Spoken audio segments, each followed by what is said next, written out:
Okay, are you ready? Yeah. Okay, so we're back. It's still me, Sean Jacobs, and David Jacobs.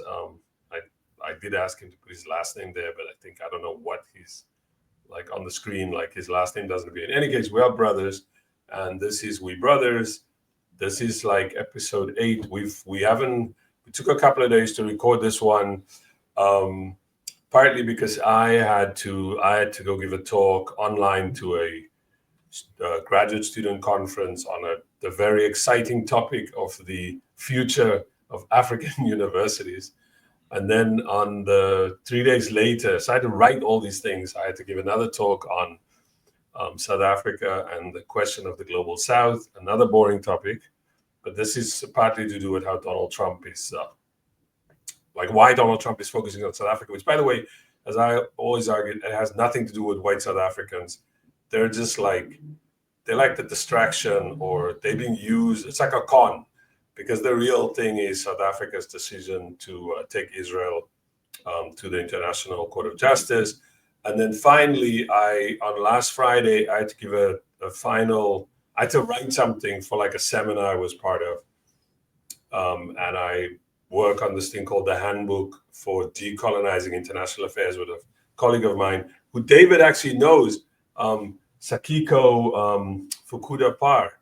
Remember that Japanese colleague of mine when we went to pick her up at the airport, and then you and Big Dave, we sat around with her like drinking in that. Well, I'm not going to put it like that, because I know people's like, you're also drinking? No. With her. People must understand that we are just people in any case. So no, I know. I'm just saying, like, if you said, like, you know how people are, they listen to everything. So anyway, we're just sitting around having a drink with her at this guest house. But I always laugh because when we picked her up, she was like, "Who are these other people?" I was like, "That's my brother and my cousin." And so we went with her to that guest house. Doesn't she know how South Africa works or Cape Town works? There's always like a welcoming party type of thing going on. Like nobody really travels alone. She just went there, actually. She just went there, and I remember asking her, like, "Hey, what was it like?" And she's like, I think I texted her and said, she had just arrived because of this project, this handbook. So I just texted her. I was like, "Hey, what's up?" And she's like, "South Africa, it's so nice here." So she seems to like South Africa, So in any case, so I did that book with her, and I finished that. And like finally, I have one more thing. Oops, can you hear that noise? Yeah. Oh, snap. I don't think we can record. There's a guy, when you live in an old house, you may as well continue. Yeah, well, I don't care. Maybe you speak closer to the mic. You have to do a lot of renovations if you live in an old kind of house, what they call brownstone in New York. And so there was like a leak from the bathroom into the ceiling of the kitchen, and they fixed it, and now they have to paint it. And then he also has to, I think it's the heat, like results in doors not closing properly. I think in Cape Town you guys have some of the same problems. So he has to. Oh, the swelling! You get the swelling of the door, especially after winter. That it swells, and then it's an issue when you want to close the doors again. Yeah. I'm not going to say more about this because somebody's going to say we know nothing about doors. And they would be absolutely correct.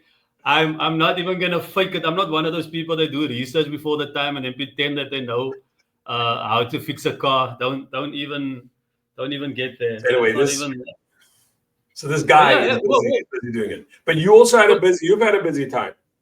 Mine was more like like shooting a few commercials, and then I'm busy with this tourism thing that I'm trying to get through, and we've got some group activities, and you got to be in touch with other people that's not necessarily close to you, that you have to either video call or WhatsApp call, and then make decisions on how you're going to move forward with the project. And so it's been a bit crazy, but finally we can have a conversation with each other.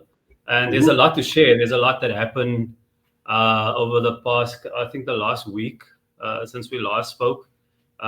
We've got a nephew and a niece that graduated. Congratulations to them, Caleb and Yeah, then I had some Wait, crazy don't go old. too fast on that one. Don't go too fast on that one. There's like Yeah, they're like in our family, in our sort of immediate family. I think I was the first one to get a higher, like a post school, some form of post school diploma when I got a BA, right? yeah, At the University of Cape Town. And then subsequent to that, two of our other sisters, they went and got degrees in teaching. And since then we have like this third generation yeah. where it seems it's more considered like it's almost sort of natural that they go to college. It's not like a thing anymore. Somebody had to break the mold. Somebody had to break the mold. So it's very sweet. I think it's very sweet. Lauryn Chawula, Yeah, she got, I think, financial accounting or something from University of Cape Town. And I then mean, Caleb Williams, he got from Cape, what's it called? Cape CPUT. Peninsula University of Technology. Yeah. That used to be called Cape Tech. It was like a white technical university under apartheid. It's kind of what District 6 is. He got that. I think what is he? Physical education or something? Yeah, so he's a teacher now. Mhm. Where does he So he's teach, been by the way? teaching for. Sorry, Where does he teach?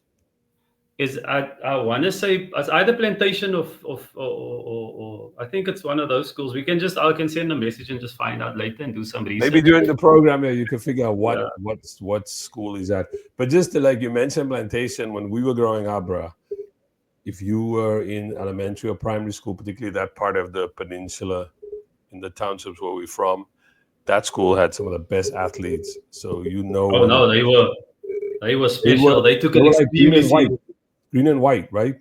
Yeah, Green and white. Their schools like kind of there's I think it's called Clip Road, and then you turn as you go towards to drive towards kind of Weinberg. I forgot what that road is called, Montague's Gift or something like that. Fairview. So Caleb is teaching at Fairview, Fairview, not okay. Anyway, but Fairview. anyway, I was just Fairview saying. So Primary. there was Plantation Road. When I was a kid, I always thought like, hey, I want to go to that school. They look like they have better facilities. But once you like leave the township, you're like, even Plantation had it hard. But when you Yeah, like when it's relative, when your school is poor, and you look at Plantation and you like, I like Plantation. But yeah, anyway, imagine you call a school Plantation, bruh. yeah. That's even saying it out Crazy. loud. Saying it out loud and then hearing it, you go like, "Yo, what were they thinking?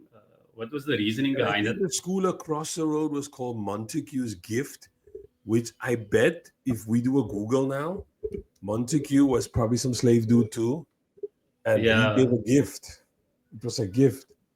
The names of the schools down there it's another thing. In any case, yeah, let's celebrate this. Another nephew ran the Two Oceans, yeah. Jade did the two oceans. Jacobs, nah? Yeah, he's got his own. He's got his own running club, slow and steady, Wait, in the southern it's suburbs his area. club or he's part of this club?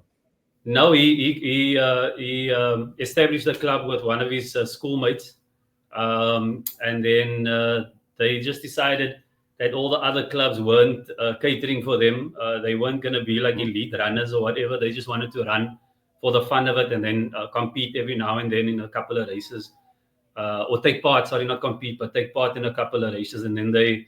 started running, and then other people started contacting them and wanting to know, can they Right. join? I think they on Instagram now. I think they're quite big. Right. Hmm. So yeah, he's doing quite well there, and he's got some sponsorships as well. So yeah, big ups to him for finishing the two oceans. That's amazing. Yeah, And these he's people are doing all well. like in their early 20s, right? Early to Say mid again? 20s. Early to mid Yeah, 20s. These yeah, people yeah, are all yeah. in. All of them are early to mid twenties. Well Yeah. done to them. I So remember my first graduation when I went like 20, 21 years old. Also, by the way, I have to explain to people graduate in March because there's a December graduation. And then some people, the way I think it's set up, other people graduate in March, but often there's a graduation in like December, October. But I went to the University of Cape Town. And I remember when I went to my graduation, there's this photo of me standing in the middle, like super tall, has this like tie on and a suit. And next to me are my parents, but they're really short. Yeah. The other one was like, we'd say that's another. I think we have some relatives that are tall. So like you see me in the middle, me just sort of like grinning, like looking awkward, smiling next to these two people. But I do remember the story that was told to me. That's like my mom said, our mom, sorry, said when they were in the audience, they were sitting somewhere at the back, and so when I went up, apparently our father, our dad, I don't know, well, I know what you call him. He went and said, "That's my like today, you know. That's my like today, you know." When I went, to on the stage, and Harry Oppenheimer was the chief, was the what do you call it, the chancellor. Oh But wow. we had this thing where students said, "Look, so when you go on the stage, they tap you there. He has like the what do you call it, the hat, because you wear a Mm. gown, and but only the people who are in South Africa, only professors, they wear like a hat. So now they wear more like a floppy one, but in the old days they wore that one with the cardboard at the top. Yeah. So he would have one of those in his hand, and he would have to tap you on your head with it, which says now you're graduated. So there was this whole thing where the student organizations, the Black Student Society and the South African National Students Congress, told us, when you get there, when he's about to do it, you sort of like pull back your head. So he Did you missed it. do it? Yeah, we all did it. We just kept moving. Oh Like snap. in my head So had that this was head civil disobedience. against what was probably the Yeah. most, Anglo-American, right? The beers. This is like the big mining. These are the people who own South Africa. So to kind of like do that and what caused all this like what despair, illness. I think I saw one time Inequality. by 1994 there was a number like 69,000 men had died in the mines. Others had developed lung diseases. So us doing this in 1990, that's for me, that's it's a small thing, but Yeah. we were just like, no, we're Yeah, not you standing we're graduated not standing with before that. I completed matric, if I'm not wrong. Bro, now you outing me in front of the whole audience as how old No, I am. everybody knows there's a gap between us. That's one of the first things we said. There's a gap, there's an age gap between us, but there's nothing wrong with it. I mean, that Nah, is I'm what it just is. joking. Anyway, let's So, you had another funny, you had like a funny, I don't know, interesting experience. I don't even know. But can you set it up I don't like know. how it Can I set works? it up? How do you get it? First, you got to tell people how does one get around in Cape Town, and then why you got into the situation, because you got to at least explain to people like Well, what does it look like? like, What does transport look like in Cape Town before you get to this so thing? so yeah, you can get around in a number of ways. Obviously, Mhm. you can do the train. You can do My City, which where they carving out new routes closer to That's a where bus service. It's a Dad bus stays service. in Wetton. They're doing one there, so it will obviously be better to travel. But if that is not an option for you, you can always do Uber, InDrive. There's Mhm. another thing called Bolt. Right. So I'll have to set this up for you because I'm chatting to this young lady while I'm on a shoot for a commercial, and we talking, and she says, no, but I go out alone sometimes to town, and then I come home alone. And the guy that I am, I'm like, oh, are you sure that's safe for you, like going out alone from Milnerton to town and then back? She's like, talking about it recently, I think on the 2nd of January, she said, I'm coming home at 3 o'clock in the morning, and this guy takes me to an abandoned parking lot. And when What? I asked him why are we here, he says that it's a quicker way for you to get uh, from point A to point B. She's like, no, but if we stayed on the road, we would have been. And she's after a while, she's like, she's talking so much, it sounds like she's begging this guy, please, can we get out of here, and can we please You're get on back the on the phone with her. Sorry. You're on the phone with her. No, no, no. This is while I'm Okay. chatting to her last Okay. Sunday. So she explains She's to me telling what you what happened to happened. her. Yeah. So Yeah. so she got home Yeah. safely.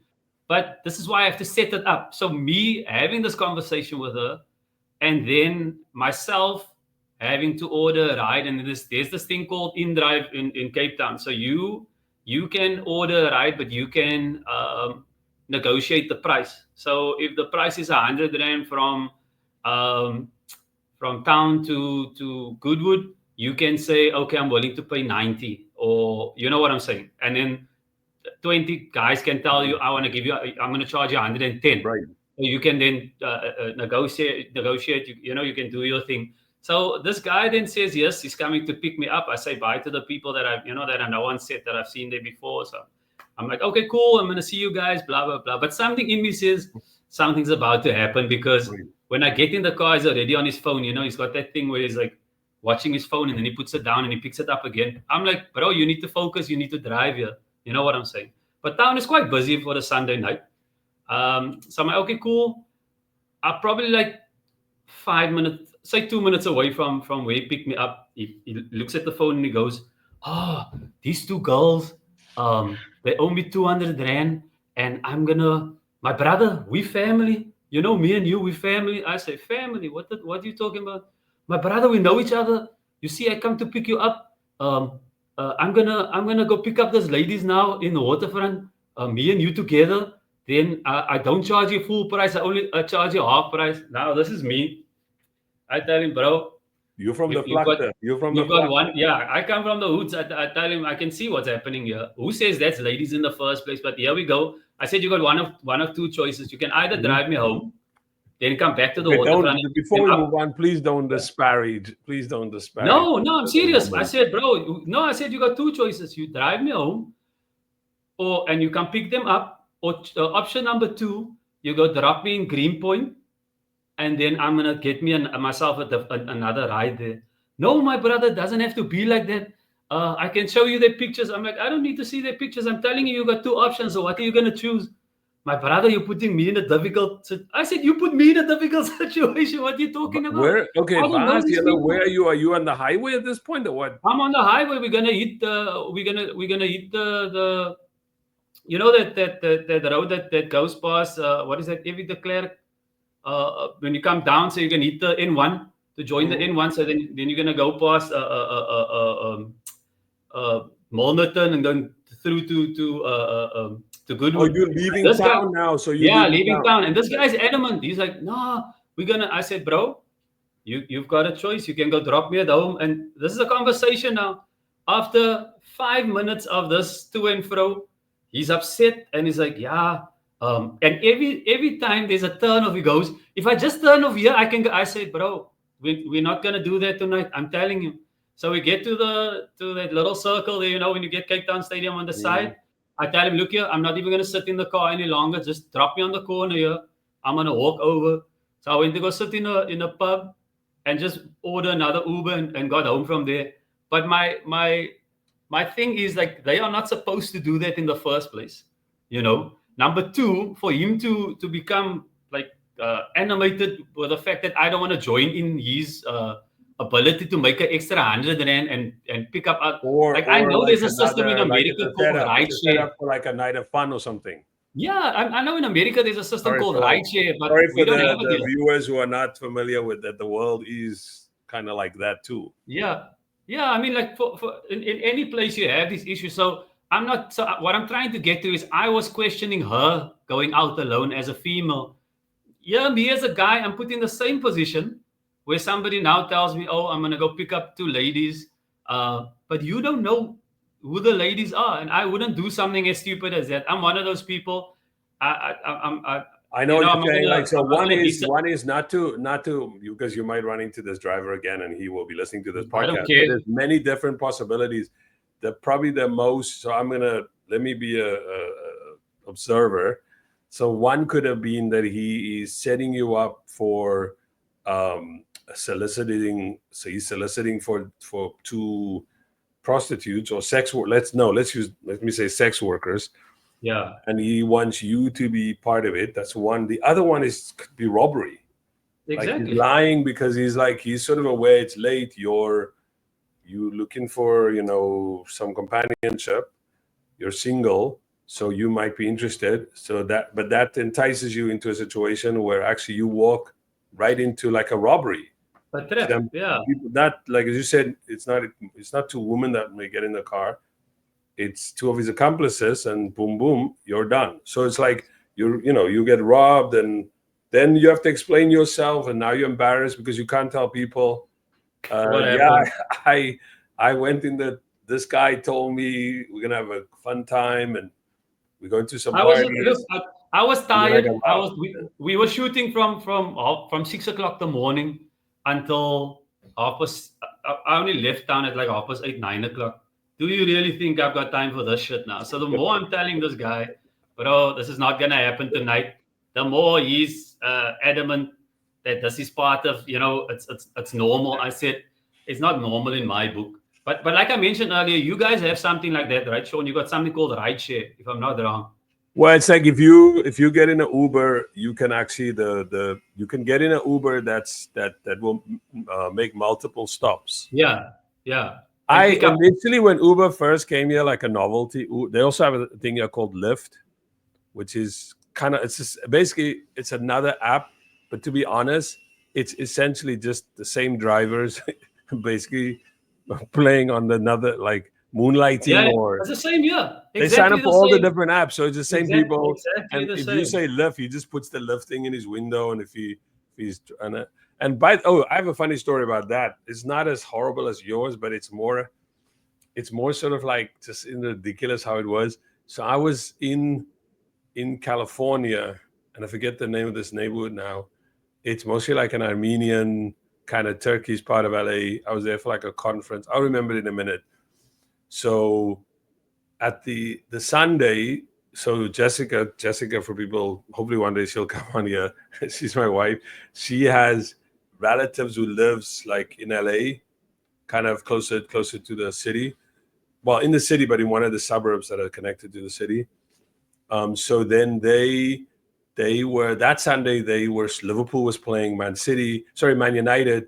Her boyfriend, this cousin's boyfriend, likes Man United. So they were like, she kept saying to him, Sean is in LA now. Maybe he'll come through and he'll come watch the game here. So I was supposed to leave that morning to go to the airport from LA back to New York. Yeah. So I'm like, okay. Also, Rosa was in town. This is my daughter. Rosa was in town from her college. She decided to go visit these cousins in LA. So they're all at this house. My mother-in-law is there. Her sister's there. So it's like a big family thing. They are eager for me to meet this boyfriend. I suppose like to like check him out. What is he like or something, and to watch like the game with them. So I'm waiting at this. I'll get the name of this part. People who listen to this and know LA, they'll know immediately what I'm talking about. So I get in, and we're on I'm waiting for the car, and as the car pulls up, I'm like, okay, interesting. It's a normal car, and then I notice that the driver. I see the driver is in the front, and she's wearing like a night like sleep clothes. Oh wow. I was like, hold up, this Lovely professional. why is an Uber driver wearing her pajamas while driving the car? And then I sort of see there's like a blanket on the front page, on the front seat. And I was like, hold up, this makes no sense.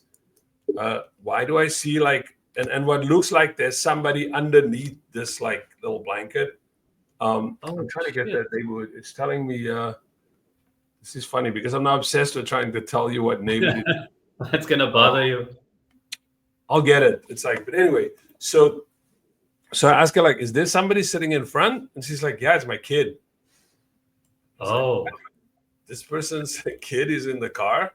So then we keep driving, and she takes out like a the, what do you call that thing? You Pacifier. No, the smoke thing that you can smoke where you The vape.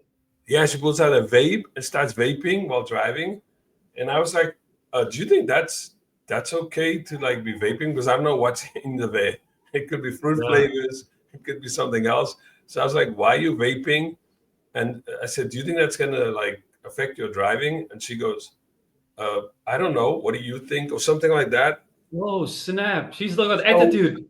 Well, I think I couldn't make sense of this at this point. So now we're going through like sort of this kind of part of LA with those sort of like industrial kind of, what do you call it? Like some housing.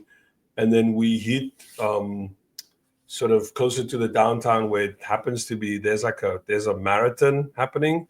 So now this road that we were going to take is now kind of closed. We can't take this particular road. We have to figure out an alternative route. She's following her Uber directions. which keep making us go in the same direction. Oh Like this. no. So I'm just at this point, I'm just like, I need to get to this game and then hopefully to the airport. So I see, oh, there's a marathon. She's correct. At this point, this is where it got a little better. I said, hey, why don't we just why don't I just look on my app? So I go to the Apple app on the phone, and this is true. I literally from that point on, I direct where we are going. And she just drives. Take a left here, go on this ramp, stay on this highway. I don't even live in Los Angeles, but I'm now directing an Uber driver. That was how weird it was. And then finally, the last part of this is like, as we get closer to where this cousin lives, she starts asking me like, how much are you paying for this ride? And I said how much I was paying. She's like, now Uber takes so much and we get this little. So I realized I got a sort of a lesson like in how Uber exploits them. Yeah. You know, like how it is the drivers and how they take the bulk of the money. Like, I'm probably gonna get allegedly, I'm gonna get sued for this.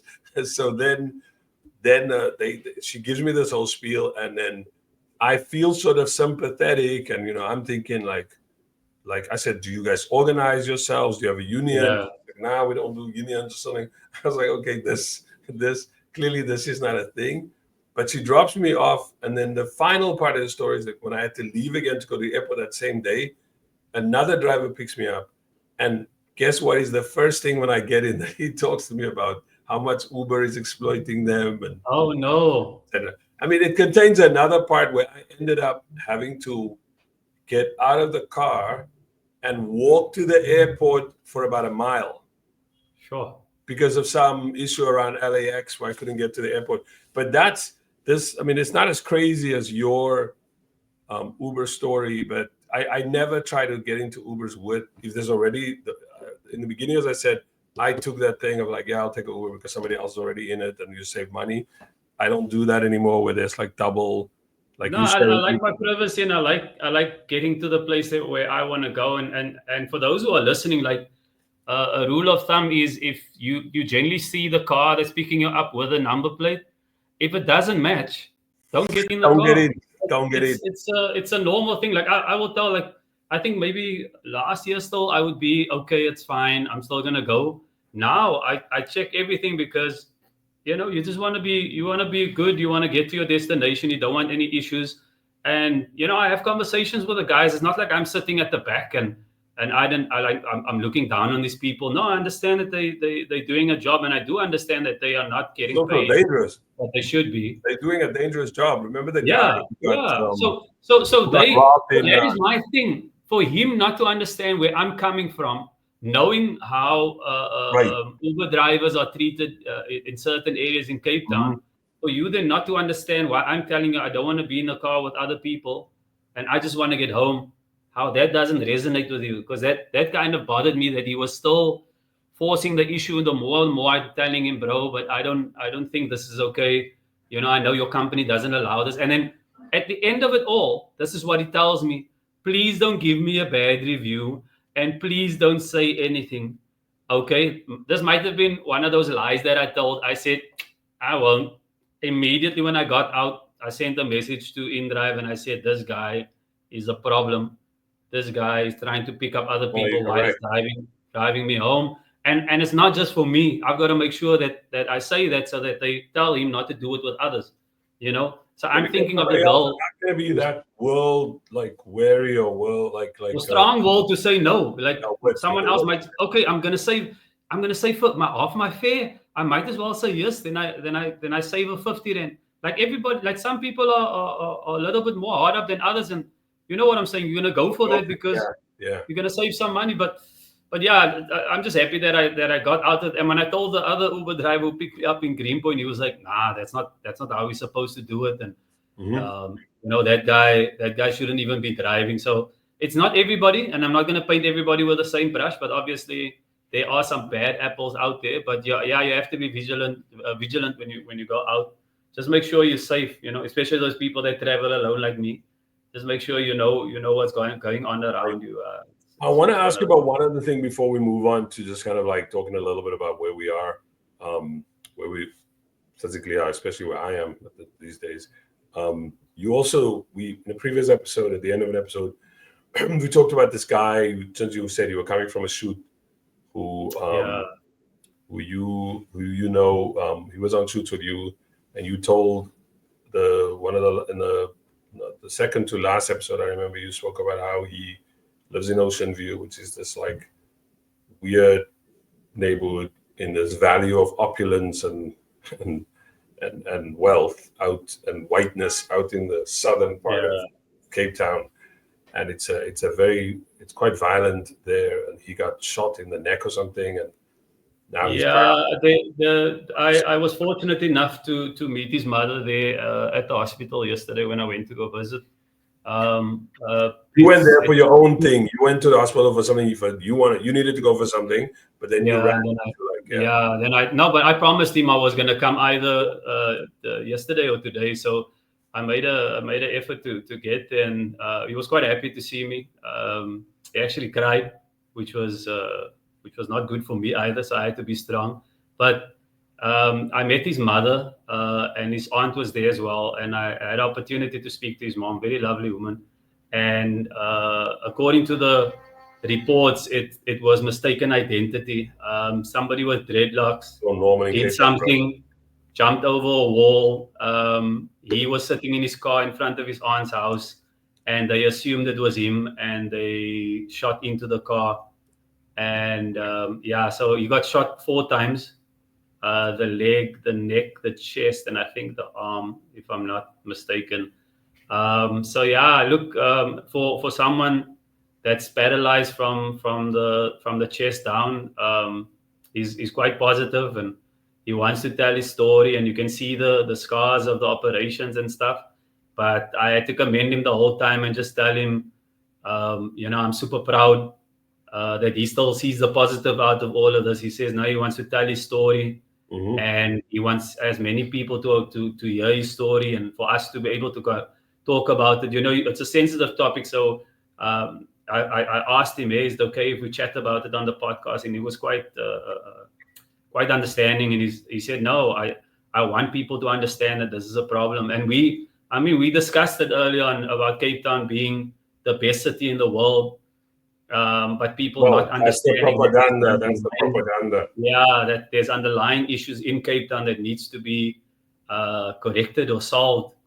For us really for us to feel that it's the best city in the world. So Yeah, yeah, Eden, if you're in Ocean View, but I've been out to Ocean View a few times.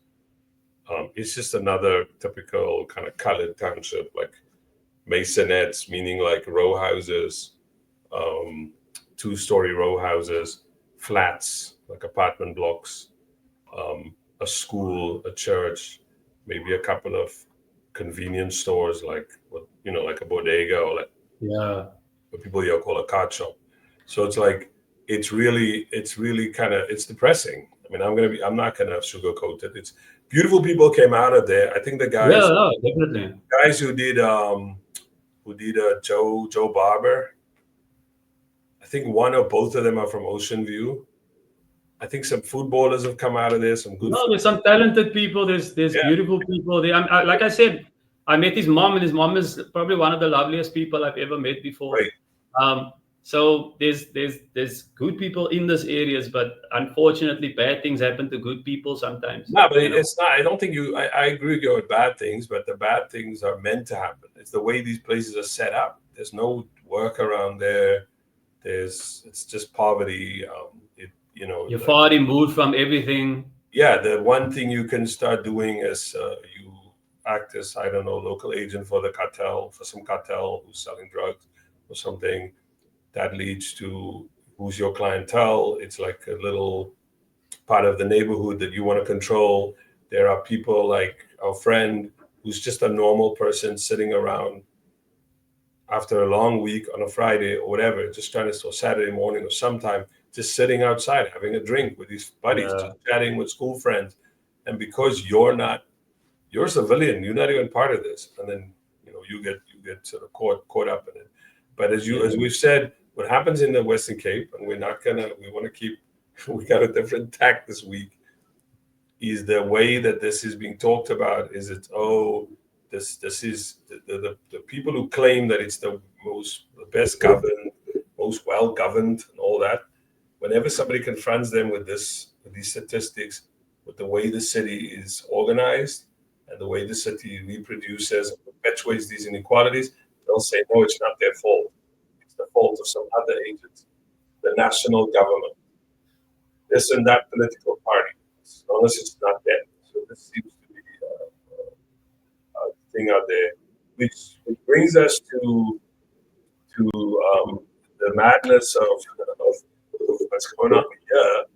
Which I don't know if you remember South Africa. Well, most parties are all the time. South Africa was the focus of Donald Trump's kind of noise and saber rattling. Like, the propaganda was like, South Africa is the problem. South Africa was oppressing whites. You barely hear about South Africa these days over here. It's not about South Africa anymore. Now I think he's going after China this week.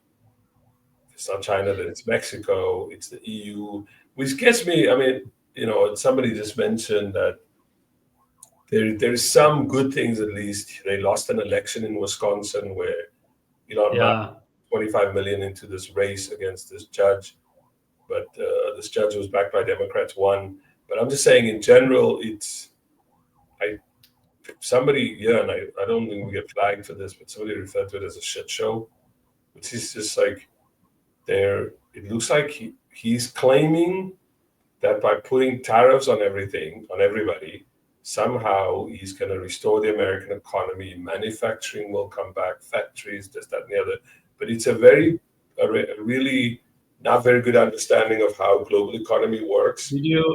Did you hear how he got to the formula? Apparently, he went on to ChatGPT and they punched it in, and they asked AI how would tariffs solve the problem, and their formula was totally crazy because apparently Turkey is at 36%, and if they were going to be reciprocal, it's supposed to be 36% to Turkey, but it gives Turkey 10%, and then Europe, which is at 3% or something, he gives them 40 odd. So it makes no sense how you work this out. But he still did the South Africa part. He still said something like, "In South Africa, 30% for them.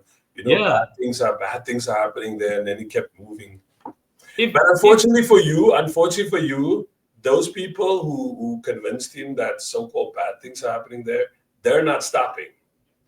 I know they're not. The noise, the Afri forums and the Solidarity, they still just going on. But I'm sure they still want to go over there, right? Didn't they say they want? They want to stay.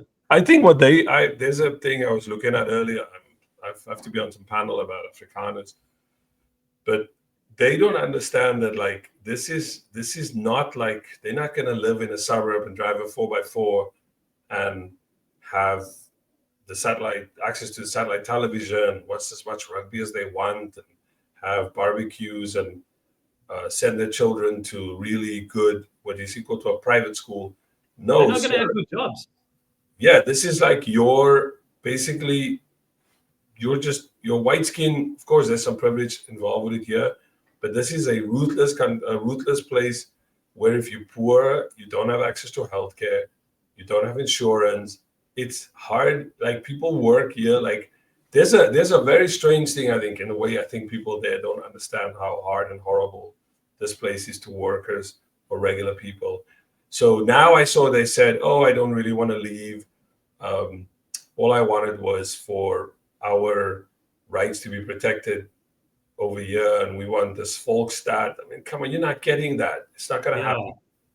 I mean, it's just like you feel sad for the people who listen to these people. That's my sort of take on this. Sometimes these are just sort of entrepreneurs making money off the back of Afrikaners. It's like endless Ponzi schemes on the back of Afrikaners. But I've got like one like thought about this. He has like his whole mission was we're going to get rid of immigrants, right? Illegal immigrants, all those things. Immigrants were working on farms. South Africans are known for working on farms. Was he thinking it was going to be a tit for tat situation where get rid of immigrants, but then I bring South Africans in to work on our farms, and they're gonna make everything okay, because it kind of seems to me that I would not pretend that your president is in no way, shape, or form very clever, because he proclaims to be this guy that with the art of the deal, but he had what is this casino like Grand West, and he ran it into the ground. Like, Bankrupt, yeah. so he's been bankrupt 6 or 7 times. But if you look at that, people that protested in Pretoria, on one of the boards, it said, Trump, come and save us. Now, I don't know if that's your savior, then I don't know what you're wishing for, my friend, because obviously facts matter, and the facts will tell you that he's not the guy that he pretends to be. But that's always the thing that bothers me about American politics. When you said what are they gonna do? I think what kind of jobs or whatever. There is a long kind of history since, I would say, I have to get the exact date, but I know there's a post-apartheid project in which there's a visa here called, I think, the H21 something, and it's a visa for seasonal work. So you come to America and you work on farms, and historically this was like workers from the Caribbean, from Jamaica, from other islands, would come and work in Florida. They would come and work in tourist spots in the summer. So we work on farms in Florida, Georgia, and so on. And then in the summer they work in Cape Cod and the Hamptons, in hotels and on the beach and so on. So that's the same visa category under which these young Afrikaner men come to the US. They've been coming to the US for a while to do seasonal work on farms, like in the South, in the western part of the country, even in upstate New York. Actually, there was a story last week where a guy who was working on a farm in upstate New York, they found child pornography on him. And I was being kind of facetious with a bunch of people saying, like, where's AfriForum to go and defend that guy? Yeah. That's part of their constituency. Yeah. Or these people who murder people and so on. And there was, back in South Africa, AfriForum is very quiet when it turns out some white guy murdered his family for insurance money, but then they put that under the same category. But anyway, any case, so these guys come here, they work on farms, and when you travel back and forth to South Africa on flights, you'll see them, like 20, 30 of them on the flight. Not just young men necessarily, even older, middle-aged men are on these flights going back and forth. I've always wondered if that's like a program that is sort of heavily kind of supported by the US government. Why is the US government only letting young white South African men do it? There's South African men who could also be doing this kind of work. But as we learn now with Trump, I mean, this is a deliberate thing. They're trying to. That's clear. Do you think there was some influence from Elon Musk in getting him to be so vocal about South Africa? His thing is different. I mean, my sense is he's doing it for other reasons. So he has this thing called Starlink, which is a satellite internet service thing. And I think he wants to have that operate in South Africa. The South African government told him, I think there's like a law in South Africa that you have space on the board of your company for formerly, be historically disadvantaged people on the board. He's objecting to that. So a lot of he's like, you have racist laws, you are against whites. It comes from that. I think he's less interested in saving white South Africans or white Afrikaners. I think it's really about this. South Africa is not good. South Africa doesn't want to do business with him on his terms. And so therefore he's rubbishing South Africa. And just by the way, there again, South Africa is not alone. He did sort of the same thing with Brazil. He took Brazil to court. Then Brazil took him to court. He was fined. They shut down Twitter in Brazil, and it's only after a while that they put it back out that he. So he's got a habit. I think in his case, it's more about his business. It just happens that he has family in South Africa, and that he happens to also display these Hitler salute. So if he's the businessman that he is, and now that Trump's tariffs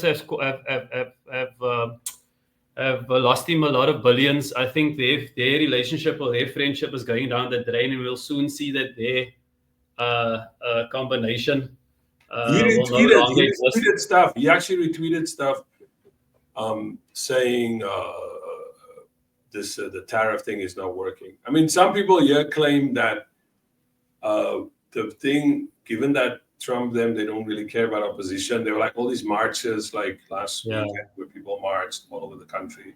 They don't really care about criticism or what people think of them. That the best thing that could happen is if it implodes, if they start fighting each other. Exactly. As Trump says, like, oh, he thinks he's more important than I am. He's president, so like, if the best thing you can wish for at this point is that there's this kind of implosion of their base. Yeah, because the influence that's going to happen. To be honest, did you see the influencers like guys on Twitch and the Dave Rubens and all those guys that were supporting him, and now because of the stock market crash, they've lost a lot of money. I think you guys call it the 401k. Oh, you're talking about Barstool. From Barstool. Yeah, the guy from Barstool, him as well. But there was more guys. There's a guy that gave him the Tesla with his face on. That young guy. He was sitting. I think he's from Twitch, and he was sitting with his head down, and he was swearing a lot, saying what is Trump doing and what's happening to his money. I think he lost 10 mil. Because when I asked him how much did you lose, he said I lost a quarter or a third, and it's 8 figures. So that sounds like 10 more. If you're losing that kind of money, you quickly, once it starts to hurt your pocket, now you realize that all the propaganda you spin for him and getting young people, millennials, to come out and vote. Now it's acting against you. I see this guy gave Trump a Tesla with his face on it. Yeah, he lost over 10 million yesterday. This country is really gross.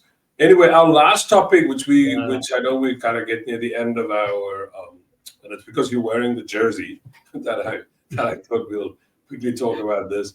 This is this story that's been floating, and I know you're a big rugby fan. That South Africa will never host the Rugby World Cup again, and just to set it up for you, say your piece. But it's this what I saw was this website called ruck.co.uk. So it's not a South African website. So that in itself is already something to think about. Why are they reporting it? But they quote what they say a leading rugby boss. They don't. I need to see who this rugby boss is. Saying that South Africa may never host the World Cup again, despite the country's legendary role in the tournament's history. South Africa's now won it, 4 times?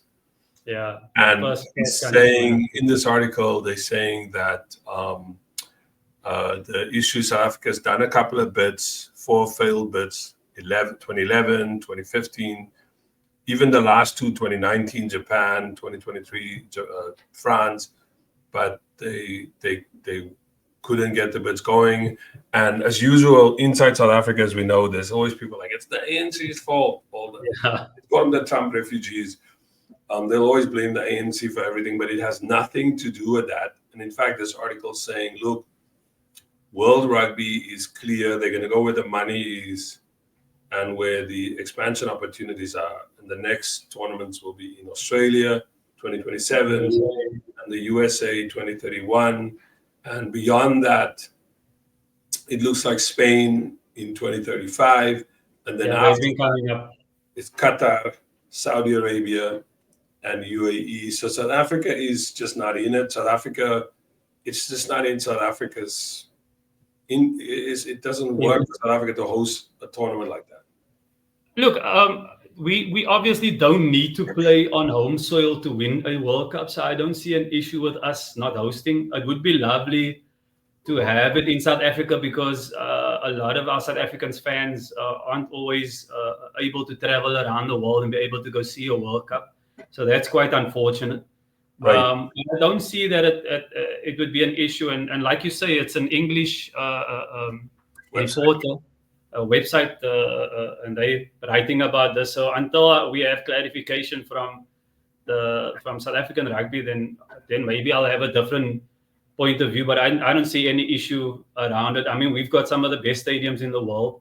We'll be hosting New Zealand is in 2026 for an old school 3-match tour. I think they'll be playing some provincial teams in the week, so it'll be taking us back to the I think the early 2000s when we used to do that. So yeah, I'm quite excited about that. And if we're able to host that, why can't we host the World Cup? I don't see. By the way, and also the story was in Rapport. I just scrolled down. We know what Rapport means in South Africa. Yeah. Rapport is a very right-wing newspaper that does not like South. It's like the kind of thing where you don't like your own country. Like, why are you even there? So yeah, I can never understand that. You know what I'm saying? Like, you live here, you think you would want to see the best, but it's almost like you're feeding propaganda. I mean, I will give them this. The argument they're using here is they're not even saying stuff about, it's because it's the black government. Finances or whatever. They say it's finances. They said South Africa can't compete to host the World Cup anymore. You need more than 300 million in government support, plus $1 million more to upgrade stadium infrastructure. It's money that simply is not available. And then it makes another point that it says South Africa has other priorities with its rugby. It's not interested in. It's more interested in, like the way you play rugby in the rugby South Africa plays in the Northern Hemisphere. It doesn't make financial sense for South African rugby. And South African rugby doesn't need a World Cup to be hosted in South Africa. That's why I said. We would love that. So regular people who could never travel can actually go to games, and you have like maybe 2 different scales like they did in 2010, a local price and a price for visitors. But it doesn't look like, I mean, that would be sad that South Africa, a country that is probably one of the best rugby cultures globally, and where rugby is changing irrevocably, like it's going to different. The rugby looks so different now when we went to that game in December of the Sharks and the Stormers, it was like a completely different rugby. Like aesthetically, the fans, the culture, it was a different kind of rugby, right? It was South African. So it is a shame that in this moment, truly representative. So yeah, I mean, everybody comes to watch. Right. I can say the same thing about football.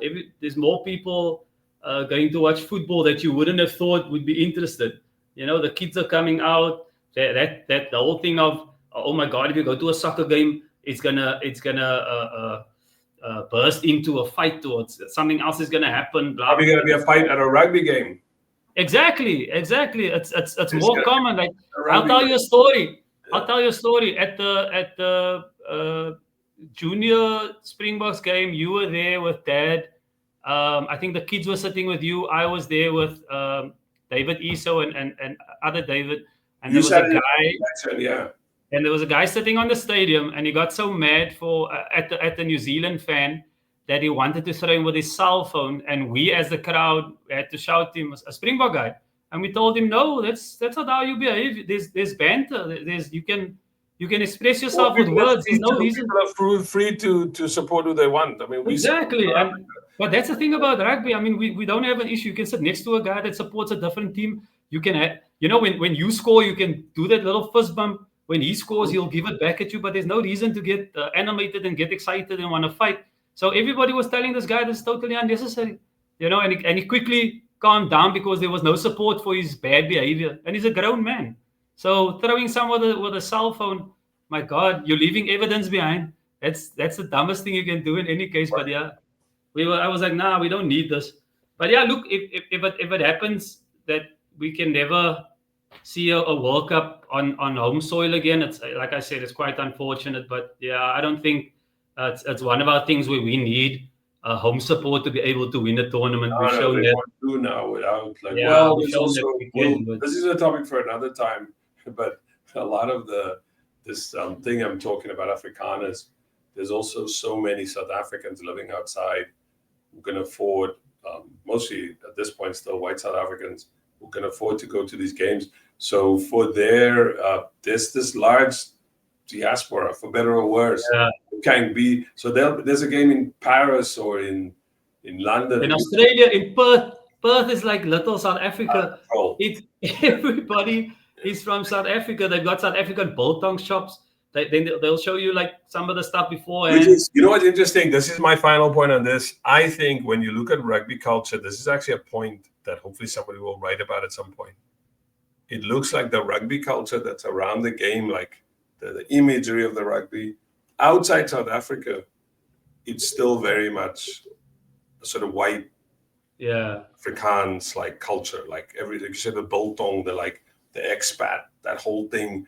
In South Africa, some of that still exists. Like I watched some of those tests they would play in the northern part of the country, or in the central part in Bloemfontein, or like Loftus in Pretoria, Tshwane. You still have like when they score, they play these like socky numbers. But if you I think if you're outside, like I think a lot of that is beginning to shift because you got what's that stuff called the guizo. You have a lot more kwaito in like Amapiano. Cape Town and Tony. So like I think that the transformation also of rugby, the fan culture, the imagery, everything is shifting. But because of it's a shame that they're not going to play the tournament in South Africa, because if you play the tournament in South Africa, you would actually see that how rugby has shifted. That African rugby is a much more inclusive thing. Whereas if you're going to keep playing rugby outside, like World Cups outside, you will still watch and look like, wait, what is this 1980? Like that's in terms of the fan thing. Of course, the fans that's going to be able to support is going to be predominantly white, and then that's what you perceive South Africa still to look like. You understand, because those are the people in the anymore. Those are the people in the stadium, but it's not a true reflection, because if you go to a local game today, you will go watch a Stormers game. There's a guy I know, Pedro, Western Province Stormers supporters. They fly down to Loftus to go watch a Stormers Bulls game.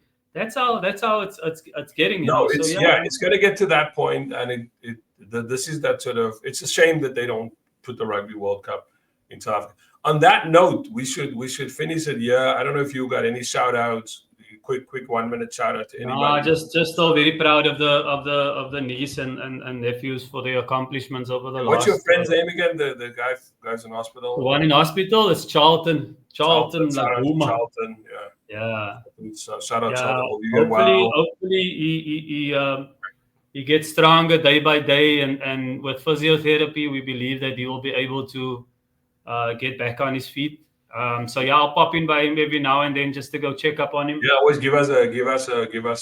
I'll give you guys some feedback on what's happening. But yeah, just be safe out there, people. Look after yourself. When you're in the Uber, don't go to hotels and pick up girls. Don't say I'm gonna go pick up 2 more people. Yeah. Stay away from these guys. You can know what to do in the fee that you have. Anyway, people, that was episode 8. See you again in a couple of days. Much love. Yeah. Cheers, everybody. Peace out.